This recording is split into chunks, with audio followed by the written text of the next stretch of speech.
انسانی زندگی کے جو طبعی تقاضے ہیں نا، ان میں سے ایک تقاضا یہ ہے کہ انسان کبھی کبھی روتا ہے،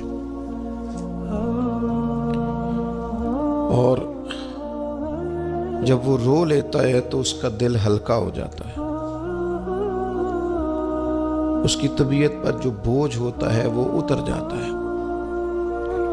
کسی شخص کو کوئی گہرا صدمہ اگر پہنچتا ہے،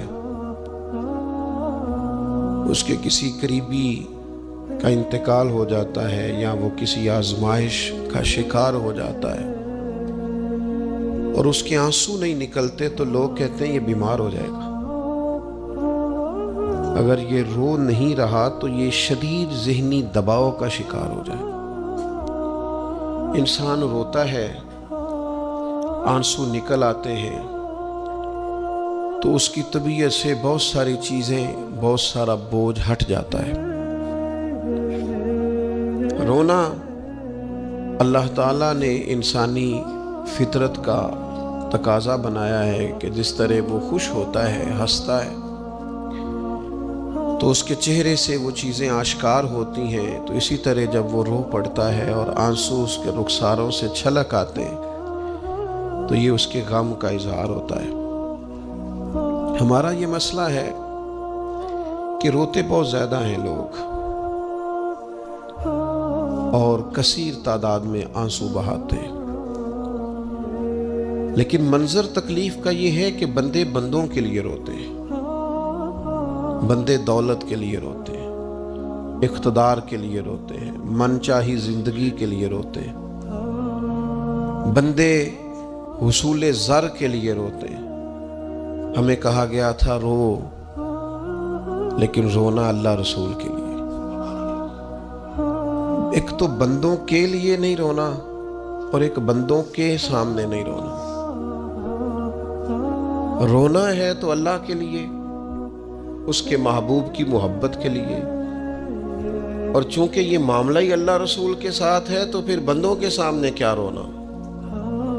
جب ان کے لیے رونا ہے تو پھر ان کی بارگاہ میں رونا ہے۔ ہم اس معاشرے میں آج آنکھیں کھولتے ہیں اور دیکھتے ہیں تو اس معاشرے کا ایک بہت بڑا مسئلہ غیر سنجیدگی ہے، ہنسنا ہے، اور غیر سنجیدہ ہنسنا ہے۔ مزاح سے ہٹ کر آگے نکل کر دل لگی سے آگے جا کر ہم مذاق کے عادی ہو گئے، اور مذاق بھی اس طرح کا کہ ہم دوسروں کی توہین کرتے ہیں، ہم دوسروں کو اذیت پہنچاتے ہیں، دوسروں کی کسی چیز کا ذکر کر کے اس کا مذاق بناتے ہیں۔ قرآن مجید سورہ توبہ میں ارشاد فرماتا ہے فَلْيَضْحَكُوا قَلِيلًا وَلْيَبْكُوا كَثِيرًا، فرمایا انہیں چاہیے تھا کہ تھوڑا ہنستے، وَلْيَبْكُوا كَثِيرًا، اور زیادہ روتے۔ چاہیے تھا کہ ہنسنا کم کرتے، رونا زیادہ کرتے، لیکن ہمارے ہاں بات بات پہ ہنسنا، مذاق بنانا، مذاق اڑانا، نتیجہ کیا ہے؟ حضور علیہ السلام نے فرمایا بہت زیادہ ہنسنا دلوں کو مردہ کرتا ہے۔ انسان روئے، اس کے آنسو نکلیں اللہ کے لیے، اس کے محبوب کی محبت کے لیے۔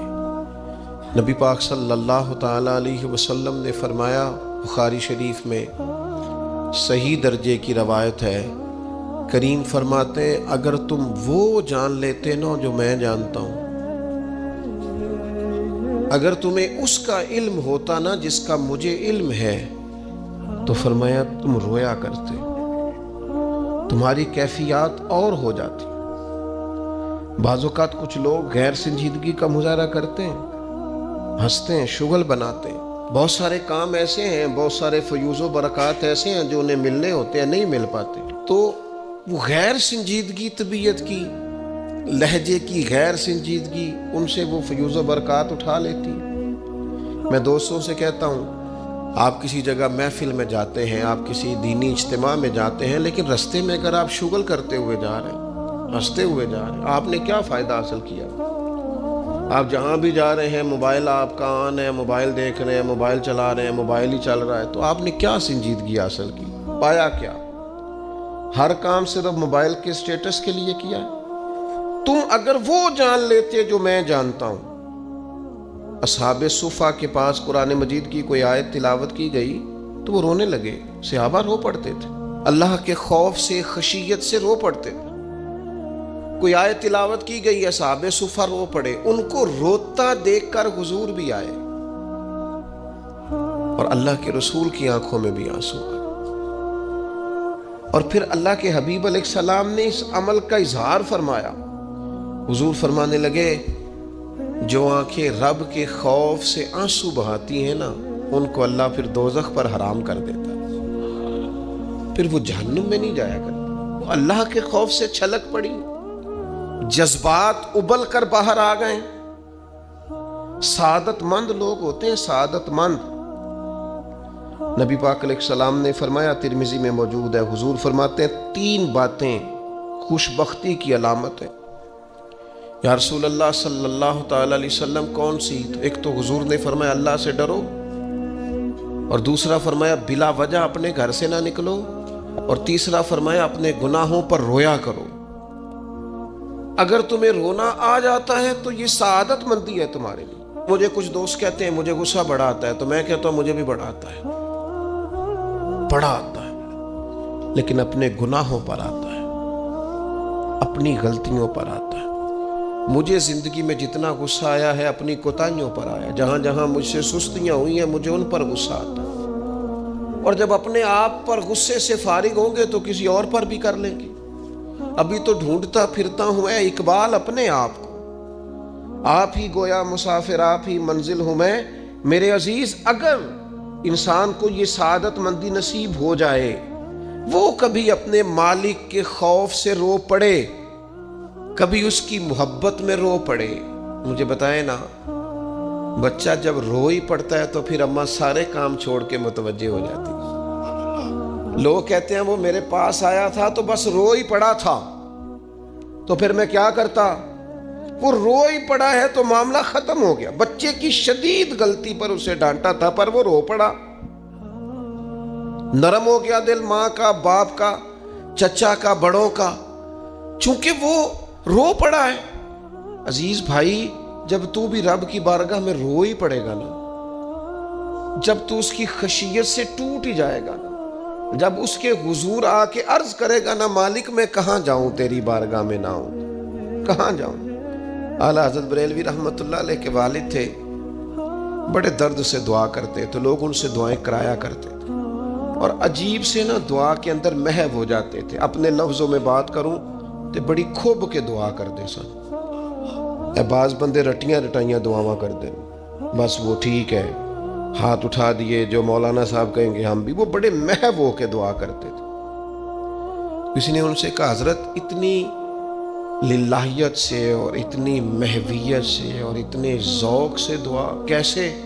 فرمانے لگے میں نے اپنی بیوی سے طریقہ سیکھا ہے۔ سیکھنے والے سبھی جگہ سے سیکھتے ہیں، اپنے بچوں سے بھی سیکھ لیتے ہیں، اور جن کا خیال ہونا ہمارے پاس کل عقل آ گئی ہے، وہ بیچارے عقل کو خیر بات کہہ دیتے ہیں، جن کو سارا ہی پتہ ہے انہیں کچھ پتہ نہیں۔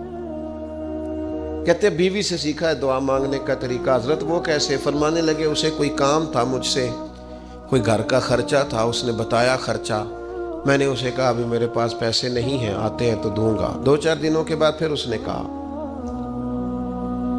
میں نے کہا تھا گھر کے خرچے کے لیے کچھ پیسے، تو فرماتے ہیں میں نے کہا ابھی میرے پاس نہیں ہے، آتا ہوں تو دیتا۔ عورتوں کی عادت ہوتی ہے بار بار یاد کرانا، کہتے اس نے پھر یاد کرایا، وہ میں نے گزارش کی تھی کچھ پیسے چاہیے، فرماتے مجھے غصہ آ گیا۔ میں نے کہا تم کیا روز ایک ہی بات کرتی ہے، تجھے کہا ہے نا ابھی پیسے نہیں ہیں، آتے ہیں تو دے دوں گا۔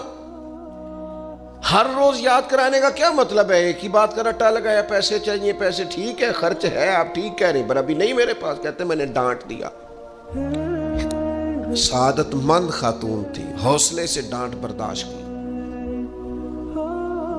تو کہنے لگی غلطی ہو گئی، مجھے نہیں بار بار کہنا چاہیے تھا، آپ تو ناراض ہی ہو گئے، لیکن ایک بات یہ کہنی تھی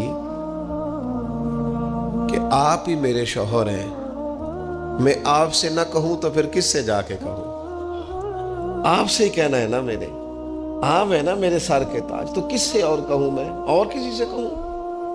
شیخ فرماتے ہیں میرے ہاتھ میں کچھ چیز تھی، ہاتھ کانپا، وہ چیز گری، چھم چھم میرے آنسو ٹپکے،